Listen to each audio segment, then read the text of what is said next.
अगर आप भी चाहते हैं लोक म्यूजिक भक्ति सागर का ऑडियो वीडियो सबसे पहले आप तक पहुंचे, तो चैनल को सब्सक्राइब करें और बेल आइकन दबाना ना भूलें।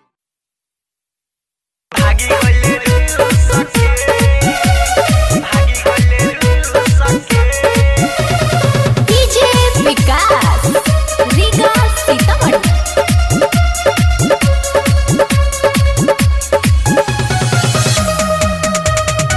Presented by WR Music।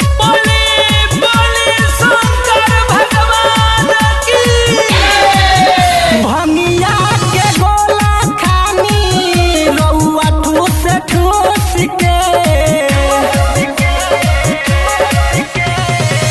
भंगिया के गोला खानी रउआ ठूस ठूस के, यही से काडती कयौरी गणेश भागी बोल रूस के, यही से काडती कयौरी गणेश भागी गोल रूस डीजे के। विकास रीगा सीतामढ़ी।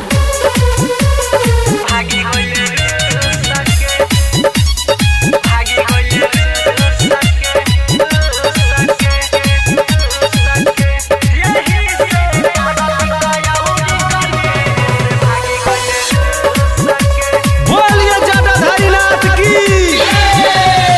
मिर्गा के छाला बड़ी रउआ सोहाला, हाथ में औरी त्रिशूल जी,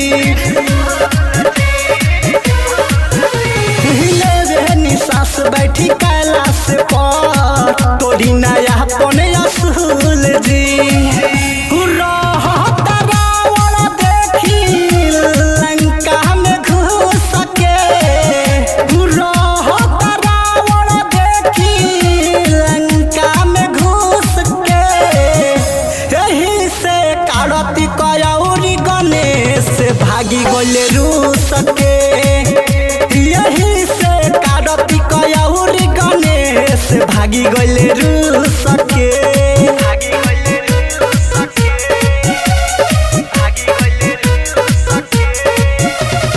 डीजे विकास रीगा सीतामढ़ी।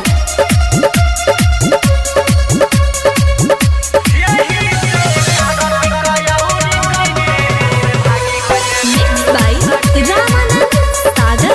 बोलो बोलो रामेश्वर नाथ की। रहिले चक्कर में सुनिए बाबा, कोई केतना जियान जी,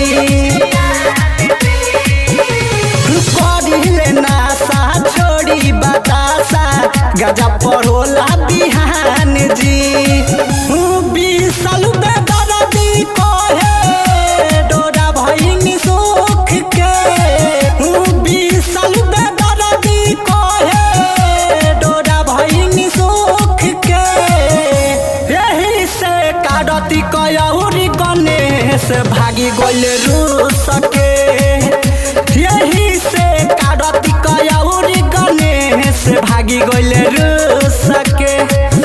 भंगिया के गोला खानी रउआ ठूस ठूस के, भंगिया के गोला खानी रउआ ठूस ठूस के, यही से काडती कयौरी गणेश भागी गोल रूस के, यही से काडती कयौरी गणेश भागी गोल।